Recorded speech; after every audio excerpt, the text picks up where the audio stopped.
Welcome to Data Visionary Talks. I have the pleasure to have here with me Phil Evans.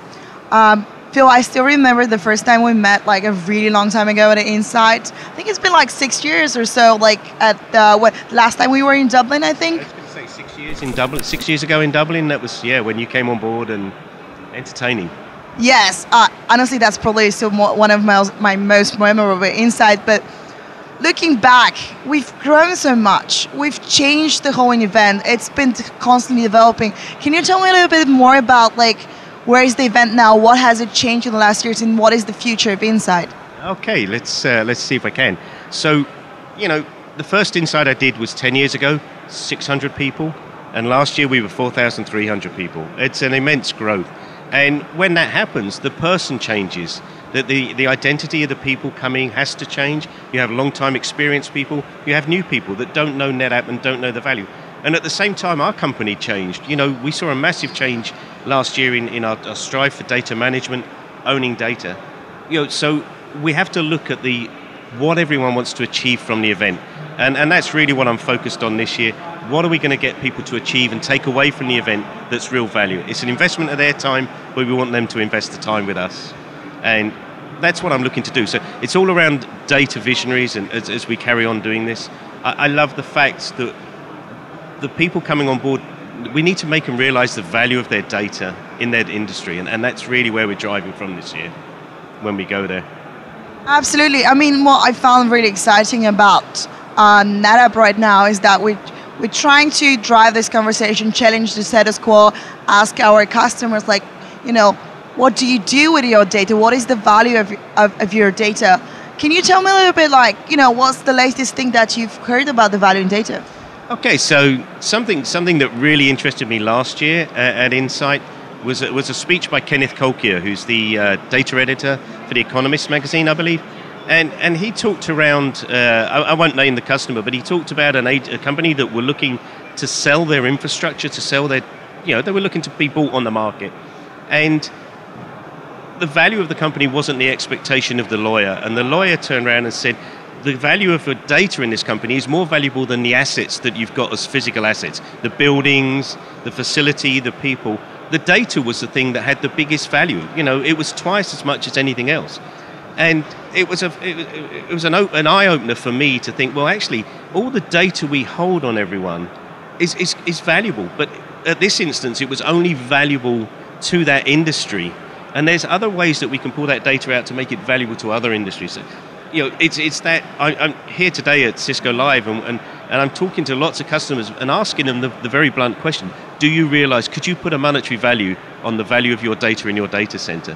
And it's really interesting. Some people have no idea what I'm talking about. Others, again, we're really looking at that. We're hiring a chief data officer to understand what we've got, and that's the level of engagement that I really want to start seeing us push to, if that makes sense. Absolutely. I think it's fascinating how data is so valuable, but it's also so very specific to customer, to organization, to even to a department. Something that is very valuable to one part of the company is maybe not valuable to other, and so on. It's very personal as well. So, but the question, what you meant about questioning, asking that relevant question to the customers, do you know how valuable your data is? I think it asks and challenges them to drive that conversation internally and transform as organizations. And that's exactly why I'm asking the question. I want them to go away. Maybe it won't happen on the stand here today, but 2 or 3 weeks' time, they'll be having conversations in-house, and they go, the value of our data, what's that all about? And utilizing the data elsewhere. I mean, another story that Kenneth told was how supermarkets were spotting the early onset of Alzheimer's by looking at the data and seeing what the buying cycles are like. So we need to open people's minds to that way of thinking. And of course, then that comes back to how do we use that data, and where do we store that data? How do we provide that data to the end user customer? And then that brings us right back round to the data fabric discussion. And that's how we've been generating discussions all this week on that kind of information. Yeah, I personally love it. For me, data has always been it's a bit of a mystery in a way because it is a lot. It's a lot of information that it's maybe sometimes structured, sometimes structured. It has a lot of answers, but I personally think it's about finding the right questions to ask because all the answers are already there. You just have to figure out what to look for and understand the value and take it and implement it in a strategy. It's exactly the right. Anyone that knows me, that I've been at NetApp for a long time. I'm on the technology side, but you asked me to screw a screwdriver and put some cables in. I haven't got a clue how to do that. What I really want to do is take the technology and turn that into a business discussion. And that's exactly as you were saying. We need to understand where we're going from a technology, but what does that give the business back? And that's where those discussions, and that's why the discussions that we have here all the time is turn it back to them to say, you will not make if you're not going to be competitive in the marketplace by understanding your data, then you're not going to be around for much longer. You really have to be competitive in the marketplace. And to do that, you have to understand your business drivers and your return on investment. And only then can you bring the conversation back to what do you offer from a technology standpoint. And I love that kind of conversation. The moment when you see that light bulb go on with the customer, that's the moment I really love to see. And they go, actually, what he's saying is making absolute sense. I don't often make sense, but it makes sense at that time. You know what? I think it's great. I think what you're doing is, for me, the most rewarding thing is like helping someone see something new, get a new idea, question what they're doing, and change their life. Change their company. So for me personally, I'm just like, thank you for being a data visionary, inspiring other people to be the data visionaries. I love doing it. It really enthuses me. I want to see people change. I love change, and the more people change, the more people actually their eyes open up and they become valuable.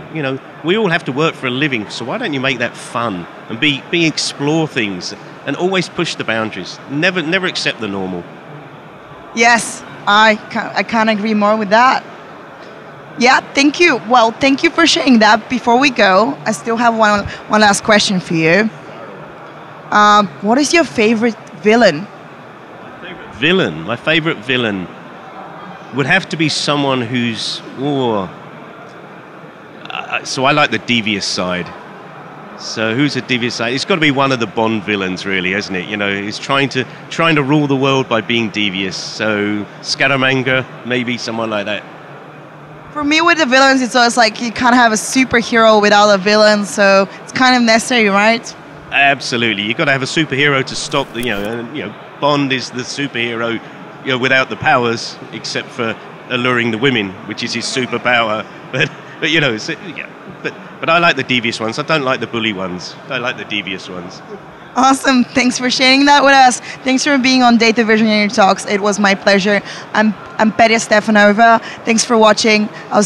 We'll talk to you next. Thank you.